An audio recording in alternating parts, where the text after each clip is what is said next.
नमस्कार दोस्तों, आज हम आपको ले चलेंगे गुप्ता एम्पायर के गोल्डन एज में, जिसे हिंदुइज्म का गोल्डन एज भी कहा जाता है।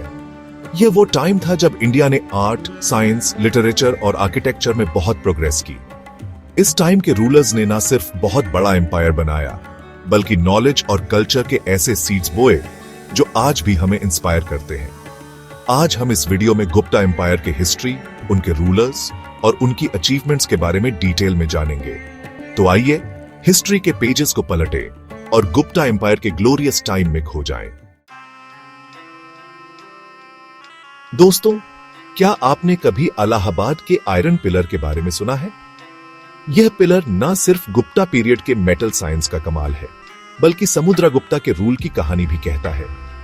यह पिलर लगभग 23 फीट ऊंचा है और इसका वेट लगभग 6 टन है। हैरानी की बात यह है कि इतने सालों बाद भी यह पिलर जंग रहित है। यह गुप्ता पीरियड के मेटल साइंस की एडवांस्ड टेक्निक्स का प्रूफ है। इस पिलर पर ब्राह्मी स्क्रिप्ट में एक लंबा इंस्क्रिप्शन लिखा है जो समुद्रगुप्ता की ब्रेवरी और विक्ट्रीज का डिस्क्रिप्शन देता है। यह इंस्क्रिप्शन हमें बताता है कि कैसे समुद्रगुप्ता ने कई किंग्स को डिफीट कर अपने एम्पायर का एक्सपेंशन किया। इलाहाबाद का आयरन पिलर न सिर्फ एक हिस्टोरिकल हेरिटेज है, बल्कि इंडियन स्किल और क्राफ्ट का जीता जागता एग्जाम्पल है। यह पिलर हमें याद दिलाता है कि पास्ट में इंडिया कितना एडवांस्ड और रिच था। तो नेक्स्ट टाइम जब आप इलाहाबाद जाएं, तो इस अमेजिंग पिलर को देखना ना भूलें। दिल्ली में स्थित मेहरौली का आयरन पिलर भी गुप्ता पीरियड के मेटल साइंस का एक और शानदार नमूना है। यह पिलर चंद्रगुप्ता II, जिन्हें हम विक्रमादित्य के नाम से भी जानते हैं, कि नॉर्थ वेस्ट इंडिया की विक्ट्री की कहानी कहता है। यह पिलर इलाहाबाद के पिलर से भी पुराना है और लगभग 1600 ईयर्स से धूप, बारिश और पोल्यूशन का सामना करते हुए भी जंग रहित है। यह भी गुप्ता पीरियड के मेटल क्राफ्ट की एक्स्ट्रॉर्डिनरी क्वालिटी का प्रूफ है। इस पिलर पर संस्कृत लैंग्वेज में एक इंस्क्रिप्शन लिखा है जो चंद्रगुप्ता टोंडू के रूल और उनकी विक्ट्रीज का डिस्क्रिप्शन देता है। यह इंस्क्रिप्शन हमें बताता है कि कैसे चंद्रगुप्ता ने शकस को डिफीट कर अपना रूल स्थापित किया। मेहरौली का आयरन पिलर न सिर्फ एक हिस्टोरिकल हेरिटेज है, बल्कि यह हमें इंडियन साइंस और टेक्नोलॉजी की रिच विरासत की याद दिलाता है। यह पिलर हमें यह भी बताता है कि कैसे हमारे एंसेस्टर्स ने नेचर के साथ तालमेल बिठाकर लाइफ जिया और ऐसी चीजें बनाई जो सदियों तक बरकरार रही। तो नेक्स्ट टाइम जब आप दिल्ली जाए, तो मेहरौली के आयरन पिलर को देखना ना भूलें। दोस्तों, गुप्ता एम्पायर सिर्फ इंडिया तक ही लिमिटेड नहीं था। उनका इन्फ्लुएंस दूर दूर तक फैला हुआ था। इसका प्रूफ हमें ईरान में मिले एक इंस्क्रिप्शन से मिलता है।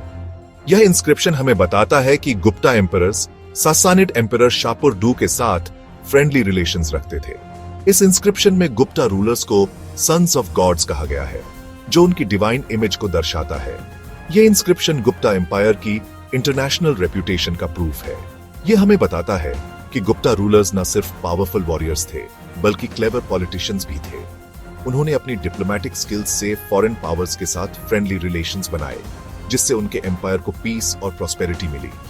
ईरान इंस्क्रिप्शन हमें यह भी बताता है कि गुप्ता पीरियड में इंडिया का अदर कंट्रीज के साथ कल्चरल और ट्रेड रिलेशंस भी थे। यह इंस्क्रिप्शन गुप्ता एम्पायर के ग्लोरी और ग्रेटनेस का सिंबल है। Chapter 4, Mathura inscription, blend of religion and culture. दोस्तों, गुप्ता पीरियड को इंडियन हिस्ट्री का गोल्डन एज कहा जाता है। इसकी एक बड़ी रीजन थी इस टाइम में रिलीजन और कल्चर का डेवलपमेंट। मथुरा में मिले एक इंस्क्रिप्शन से हमें गुप्ता पीरियड की रिलीजियस और कल्चरल डाइवर्सिटी के बारे में इंफॉर्मेशन मिलती है। यह इंस्क्रिप्शन हमें बताता है कि गुप्ता रूलर्स रिलीजियसली टॉलरेंट थे और वे सभी रिलीजन्स का इक्वली रिस्पेक्ट करते थे। इस इंस्क्रिप्शन में हमें हिंदुइज्म के अलावा बुद्धिज्म और जैनिज्म के फॉलोअर्स का भी मेंशन मिलता है। यह इंस्क्रिप्शन हमें यह भी बताता है कि गुप्ता पीरियड में आर्ट और आर्किटेक्चर का भी बहुत डेवलपमेंट हुआ। इस टाइम में टेम्पल्स, स्टूपास और मोनेस्टरीज का कंस्ट्रक्शन हुआ। मथुरा इंस्क्रिप्शन हमें गुप्ता पीरियड की कल्चरल रिचनेस की याद दिलाता है। यह हमें बताता है कि गुप्ता पीरियड में इंडिया एक ऐसा कंट्री था जहां डिफरेंट रिलीजन्स और कल्चर्स का पीसफुली कोएग्जिस्टेंस था। Chapter 5, Shri Gupta, the dawn of a new era.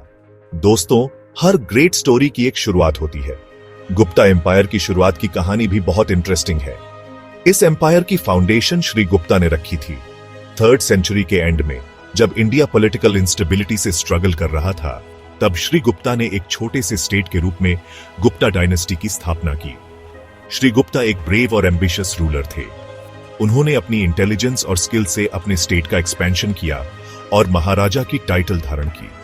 हालांकि श्री गुप्ता का रूल बहुत लॉन्ग नहीं रहा, लेकिन उन्होंने जो फाउंडेशन राखी उस पर उनके सक्सेसर्स ने एक विशाल और पावरफुल एम्पायर का कंस्ट्रक्शन किया। श्री गुप्ता को गुप्ता एम्पायर का रियल फाउंडर माना जाता है। उन्होंने न सिर्फ एक न्यू डायनेस्टी की स्थापना की, बल्कि एक न्यू ईरा का बिगिनिंग भी किया, जिसे आज हम गुप्ता एरा के नाम से जानते हैं। Chapter 6, Ghatotkacha, carrying forward the legacy. Shri Gupta के बाद उनके सन घटोत्कचा गुप्ता थ्रोन पर बैठे। घटोत्कचा ने भी महाराजा की टाइटल धारण की और अपने फादर के वर्क को आगे बढ़ाया। हालांकि घटोत्कचा के रूल के बारे में हमें ज्यादा इंफॉर्मेशन नहीं मिलती है, लेकिन यह माना जाता है कि उन्होंने भी अपने फादर की तरह एफिशिएंटली स्टेट को चलाया और उसकी बाउंड्रीज का एक्सपेंशन किया। घटोत्कचा ने अपने सन चंद्रगुप्ता प्रथम के लिए एक स्ट्रॉन्ग फाउंडेशन तैयार की, जिसने आगे चलकर गुप्ता एम्पायर को न्यू हाइट्स तक पहुंचाया। घटोत्कचा का रूल भले ही स्मॉल रहा हो, लेकिन यह गुप्ता एम्पायर के हिस्ट्री में एक इंपॉर्टेंट लिंक माना जाता है। उन्होंने अपने फादर की लेगेसी को संभालते हुए गुप्ता डायनेस्टी को स्ट्रेंथ प्रदान की। दोस्तों, अब हम पहुंचते हैं गुप्ता एम्पायर के एक ऐसे रूलर के पास जिसने इस डायनेस्टी को न्यू हाइट्स तक पहुंचाया। यह रूलर थे चंद्रगुप्ता प्रथम। चंद्रगुप्ता प्रथम ने 319 एडी में गुप्ता थ्रोन संभाला। उन्होंने अपनी पॉलिटिकल इंटेलिजेंस का परिचय देते हुए लिच्छवी प्रिंसेस कुमारादेवी से शादी की। यह मैरिज गुप्ता हिस्ट्री में एक इंपॉर्टेंट इवेंट थी, क्योंकि इससे उन्हें लिच्छवीस की पावर और सपोर्ट प्राप्त हुआ। चंद्रगुप्ता प्रथम ने 320 एडी में महाराजाधिराजा की टाइटल धारण की, जो उनकी बढ़ती पावर और इन्फ्लुएंस का सिंबल थी। उनके रूल को गुप्ता एरा का बिगिनिंग माना जाता है, जो इंडियन हिस्ट्री का एक गोल्डन चैप्टर साबित हुआ। चंद्रगुप्ता प्रथम ने अपने रूल में कई इंपॉर्टेंट काम किए। उन्होंने अपने स्टेट का एक्सपेंशन किया, एडमिनिस्ट्रेशन को इंप्रूव किया और ट्रेड और कॉमर्स को इंकरेज किया। उनके रूल में आर्ट और कल्चर भी फ्लरिश हुई। चंद्रगुप्ता प्रथम का रूल गुप्ता एम्पायर के लिए एक टर्निंग पॉइंट था। उन्होंने एक स्ट्रॉन्ग फाउंडेशन राखी, जिस पर उनके सक्सेसर्स ने एक विशाल और पावरफुल एम्पायर का निर्माण किया। Chapter 8, Samudragupta, the Napoleon of India. दोस्तों, चंद्रगुप्ता आए के बाद उनके सन समुद्रगुप्ता गुप्ता थ्रोन पर बैठे। समुद्रगुप्ता गुप्ता डायनेस्टी के सबसे फेमस और पावरफुल रूलर्स में से एक थे। उन्हें उनकी ब्रेवरी और मिलिट्री स्किल्स के लिए इंडिया का नेपोलियन भी कहा जाता है। समुद्रगुप्ता ने 335 एडी से 380 एडी तक रूल किया। इस दौरान उन्होंने कई कैंपेन्स किए और अपने एम्पायर का एक्सपेंशन साउथ इंडिया तक किया। कहा जाता है कि उन्होंने लगभग 40 से अधिक किंग्स को डिफीट किया था। समुद्रगुप्ता न सिर्फ एक ग्रेट कॉन्करर थे, बल्कि वे एक एबल एडमिनिस्ट्रेटर और आर्ट लवर भी थे। उनके कोर्ट में कई स्कॉलर्स और आर्टिस्ट्स रहते थे। समुद्रगुप्ता खुद भी वीणा बजाने में एक्सपर्ट थे और उन्हें कावी राजा की टाइटल से भी सम्मानित किया गया था। समुद्रगुप्ता के रूल को गुप्ता एम्पायर का गोल्डन एज माना जाता है। इस दौरान इंडिया ने आर्ट, लिटरेचर, साइंस और कॉमर्स के फील्ड में बहुत प्रोग्रेस की। समुद्रगुप्ता का नाम इंडियन हिस्ट्री के पेजेस में गोल्डन लेटर्स में लिखा गया है। चैप्टर 9, रमागुप्ता, अ ट्रैजिक इंटरलूड। दोस्तों, समुद्रगुप्ता के बाद उनके सन रमागुप्ता गुप्ता थ्रोन पर बैठे। हावेवर, रमागुप्ता अपने फादर की तरह ब्रेव और पावरफुल रूलर नहीं थे। उनका रूल वीकनेस और अपमान का रूल साबित हुआ। रमागुप्ता के रूल में शाका रूलर फिर से पावरफुल हो गए और उन्होंने गुप्ता एम्पायर पर अटैक कर दिया। रमागुप्ता शाकास का सामना नहीं कर पाए और उन्होंने अपनी वाइफ ध्रुवा देवी को शाका किंग के हवाले करने का शेमफुल समझौता कर लिया। रमागुप्ता की इस कायरता से एंग्री होकर उनके यंगर ब्रदर चंद्रगुप्ता II ने उनकी हत्या कर दी और खुद गुप्ता थ्रोन पर बैठ गए। रामागुप्ता का रूल गुप्ता एम्पायर के लिए एक डार्क चैप्टर साबित हुआ। हावेवर, रामागुप्ता के रूल से हमें यह सीख मिलती है कि एक किंग को ब्रेव और करेजस होने के साथ साथ इंटेलिजेंट और विजनरी भी होना चाहिए। Chapter 10 Chandragupta II the golden age of Vikramaditya. दोस्तों, रामागुप्ता की हत्या के बाद उनके brother Chandragupta II Gupta throne पर बैठे। चंद्रगुप्ता II को हिस्ट्री में विक्रमादित्य के नाम से भी जाना जाता है। उनका रूल गुप्ता एम्पायर के लिए सबसे ग्लोरियस और मैग्निफिसेंट टाइम साबित हुआ। चंद्रगुप्ता II ने सबसे पहले शकास से रिवेंज लिया। उन्होंने शकास को बुरी तरह से डिफीट किया और उनके स्टेट को अपने एम्पायर में मिला लिया। इस तरह उन्होंने अपने ब्रदर रामागुप्ता और अपनी सिस्टर इन लॉ ध्रुवा देवी के अपमान का बदला लिया। चंद्रगुप्ता II न सिर्फ एक ब्रेव वॉरियर थे, बल्कि वे एक एबल एडमिनिस्ट्रेटर, स्कॉलर और आर्ट लवर भी थे।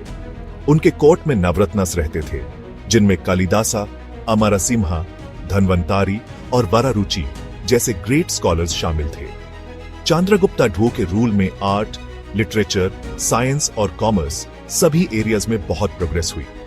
उनके रूल को इंडियन हिस्ट्री का गोल्डन एज कहा जाता है। चंद्रगुप्ता II का नाम इंडियन हिस्ट्री के पेजेस में हमेशा शाइन करता रहेगा। उनका रूल हमें यह सीख देता है कि एक आइडियल रूलर कैसा होना चाहिए। Outro: Gupta Empire, an enduring legacy. Thank you, friends. Hope you liked this information about the golden age of the Gupta Empire. We saw how from Sri Gupta to Chandragupta II, every ruler enhanced the glory of this empire and took India to new heights. This era was not only a symbol of political power, but also a center of knowledge, science, art, and culture. If you like this video, don't forget to like and subscribe. Goodbye.